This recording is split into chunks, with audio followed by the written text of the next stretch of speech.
Rape पीड़िता युवती और उसकी मां को चाकू से छलनी करने के बाद आरोपी की भी मौत हो गई। ये सनसनीखेज वारदात जबलपुर के रिछाई इलाके से लगे सुमन नगर में हुई।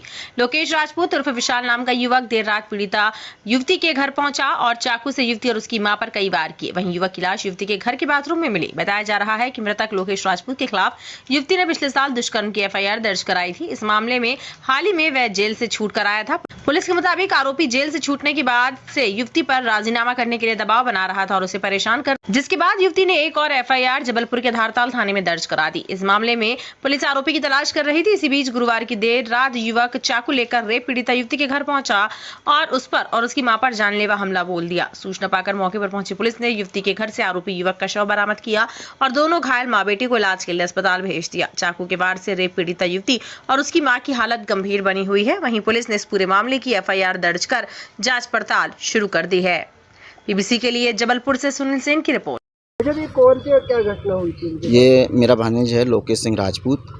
इनकी घटना, इनका पहले से लव मैरिज का अफेयर इनका चल रहा था, जिसमें इनने लव मैरिज शादी कर ली रही इनने, और उसके बाद ये अलग अलग रहते रहे। अभी उसके बाद ये घर से गए हैं कहीं किराए का मकान लेने, तो उसके बाद इनके घर वालों ने उसको बहला फुसला के लड़की को इसके ऊपर एफआईआर दर्ज करा दी थी।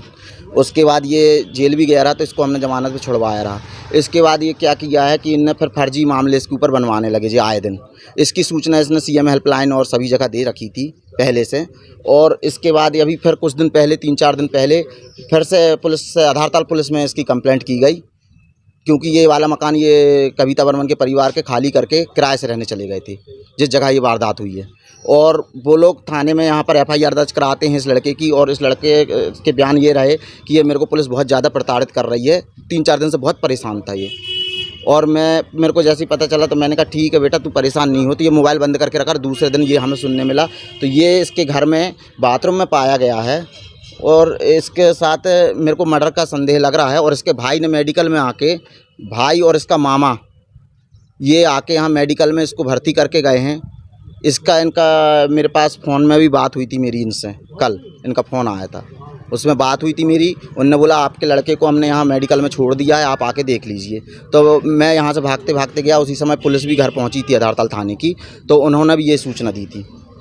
ये मालूम है आपको माँ बेटी के ऊपर उसने चाकू से हमला किया है? सुना है, ये मेरे को सुनने मिल रहा है कि ये माँ बेटी पे हमला किया, लेकिन मेरे को लगता नहीं है कि ऐसा कुछ किया होगा, क्योंकि ये बाथरूम के अंदर क्यों पहुंचा? बाथरूम के अंदर अकेला पाया गया, छुरा इसको लगा रहा। पुलिस ने खुद इसकी बयान लिखे हैं। क्या लगता है आपको? ये मेरा भनेज लगता है, मैं मामा हूँ इसका।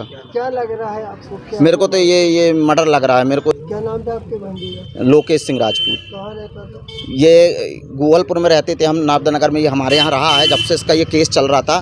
तो इसको हमने किराए के मकान में रखा रहा, क्योंकि इसके यहाँ ये आए दिन फर्जी मामले लगाता था, तो किराए के मकान में रखा। लेकिन ये 8 नवंबर की पूजा में ये घर आया था, तो इसकी ये इन लोग ने वीडियो फुटेज निकाल के इसकी झूठी कार्रवाई इसके ऊपर करवाई है। अच्छा, ये जो महिलाएं रहती है कहाँ की रहने वाली? ये तो गोवलपुर की है। हमारे जस्ट हमारे घर के सामने इनका मकान है खुद का, और अभी ये 15-20 दिन पहले खाली करके उसमें किराएदार भर के और जो खुद ही किराए के मकान में चले गए रहे। आपका नाम? मेरा नाम समर से राजपूत है। ये विशाल राजपूत करके निवासी अमखेड़ा के रहने वाले हैं। इनके ऊपर वर्ष 2023 में एक महिला के द्वारा, एक लड़की के द्वारा दुष्कर्म का अपराध पंजीबद्ध कराया गया था, और फिर बाद में एक अन्य अपराध राजीनामा का दबाव बनाने के संबंध में पंजीबद्ध कराया गया था। जो कल दिनांक को जो उक्त युवक है वो इस लड़की के घर में घुसा है और फिर चाकू से इन पर हमला किया, जिसमें इनको लड़की और लड़की की मां किरण वर्मन है, उनको गंभीर चोटें आई हैं और अभी वो हॉस्पिटल में भर्ती हैं। और फिर उक्त आरोपी ने ही अपने आप को घर में बंद करके, दरवाजे बंद करके वहाँ पर चाकू लगा है उसको। तो उस संबंध में पता चला है कि उसकी मृत्यु हो गई है। चूँकि प्रकरण पंजीबद्ध किया गया और विवेचना में है, शीघ्र ही इस संबंध में जांच कार्रवाई पूर्ण कर अग्रिम वैधानिक कार्रवाई की जाएगी। क्या है पूरा मामला?